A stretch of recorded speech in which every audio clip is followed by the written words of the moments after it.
think this is probably the first car we ever leased. LeasePlan was his passion. He wanted to make something big out of it. He was a first-class salesman. And I think that's really the legacy of open calculation. LeasePlan was the only company that had this system and used the system.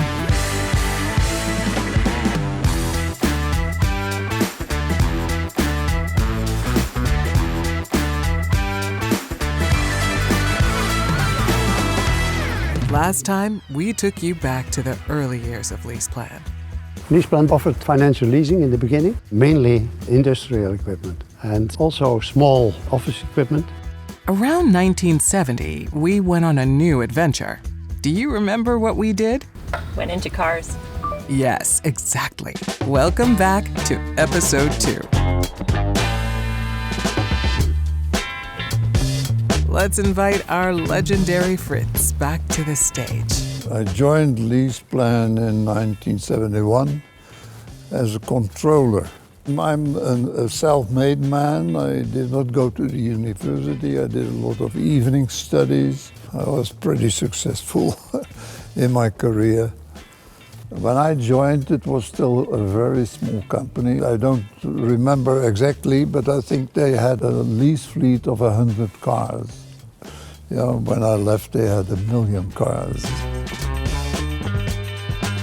It was good for LeasePlan to find a better market. And the better market was the operating leasing and the leasing of cars. The question was, of course, where do the clients come from? And that was the strength of Hubert van der Molen. He was a first-class salesman. So Hubert started the Auto LeasePlan company, and he hired a few people that worked for him in the past. That was the start of the car leasing.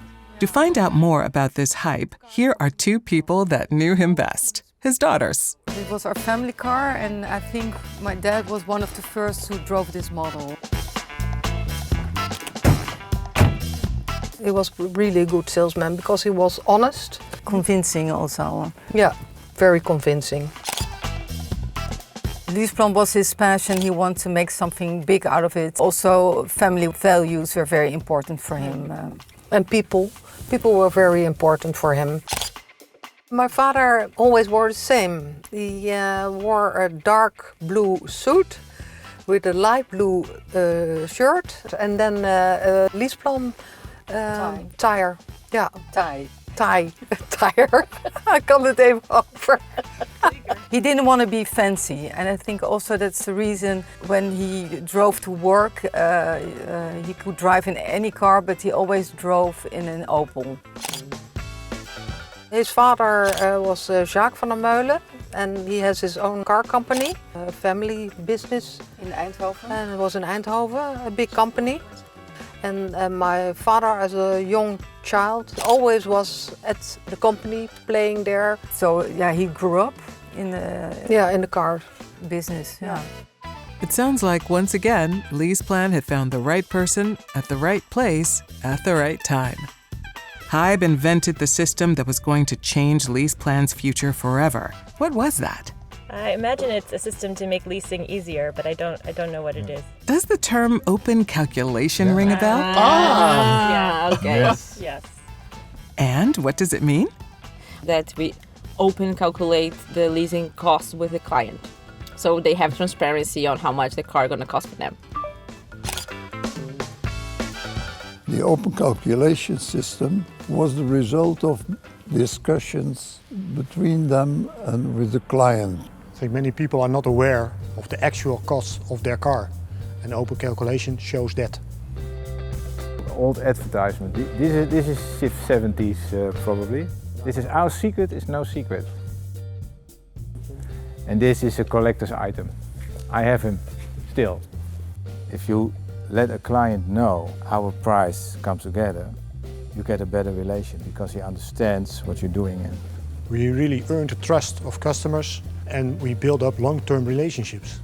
And that's what really made LeasePlan grow in the 70s and the 80s and in the 90s. LeasePlan was the only company that had this system and used the system.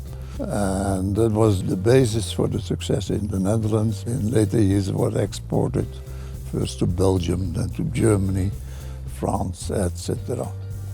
With the addition of Hybe and the OCS, LeasePlan started on its path of exponential growth. After Nico and Jos left, a remarkable trio steered LeasePlan for more than 20 years to come. Hubert did the sales, I did the financing and the administration, and Anton was the chairman of the team of three. Anton was a more quiet person and my father was more extrovert. That the combination worked very well for them. They also like to go diving together. So it's not only work and then they wouldn't see each other, but they also saw each other outside their office.